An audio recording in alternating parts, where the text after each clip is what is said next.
hacking is a bit of a strange discipline compared to other things that you could learn because it has a very, very, very wide or long feedback loop. So what does that mean? Let's say that you were going to go learn a musical instrument. And learning a musical instrument has a really quick feedback loop because if you make a mistake, you hear that mistake immediately. And a good music teacher will help you understand, like, oh, that was the wrong note. You should play a different note. Likewise, if you make a mistake on time, you can sort of feel that intuitively. With hacking, it is the opposite of that because if you have a machine and the machine has 7 possible attack vectors and only one of them is vulnerable, if you go off and attack one of the non-vulnerable attack vectors, there's no feedback loop to tell you that you're wrong.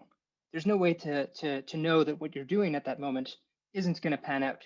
So a lot of what we're learning isn't necessarily the technical skills of how do I hack this particular service, but more how am I thinking about this machine as I'm going through it so that I don't get stuck in one of these long paths that isn't going to yield any fruit.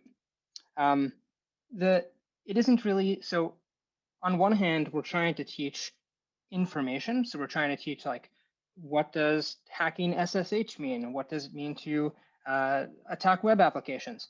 But on the other hand, there's this whole concept of mindset and thinking and how we're going about the process to get to where we need to go. And so OffSec really tries to teach the former by teaching the latter. Yeah, yeah. Johnny, how would you say that that applies to what you've learned about teaching and how to bring students in into like a non-traditional subject such as hacking? Yeah, I I love listening to Jeremy's answers. I think mine are going to be different. My answers are going to be different, and probably maybe a little more like abstract and academic, because that's a little more my background. But that should be an interesting contrast.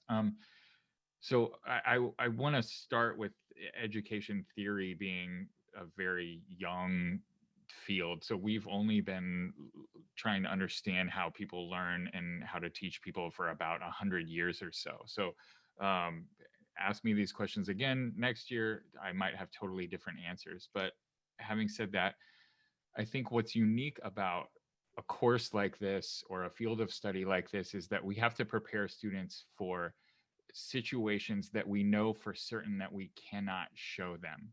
Mhm. So we can't possibly teach every network architecture or security posture or vulnerability. And we're even trying to prepare students to analyze and find vulnerabilities in software that has not been written yet.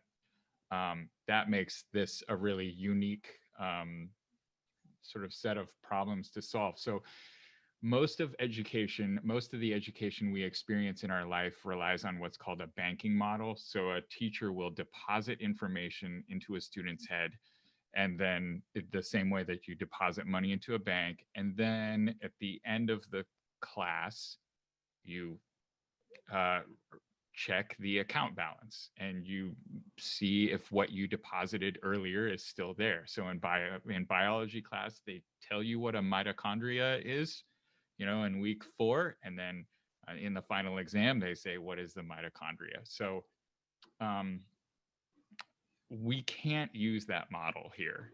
So OffSec definitely has a specific set of skills, best practices, procedures, and things like that that we need to hand off.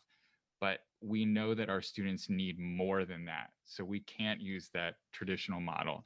We need students to be able to adapt and combine and grow these techniques um, far beyond the exact series of steps that we've shown them. So if we really believe in that higher goal for our courses, we have to intentionally build them in a way that delivers more than a set of information, and we have to make our exams do more than simply ask the student to just give us back the information that we gave them.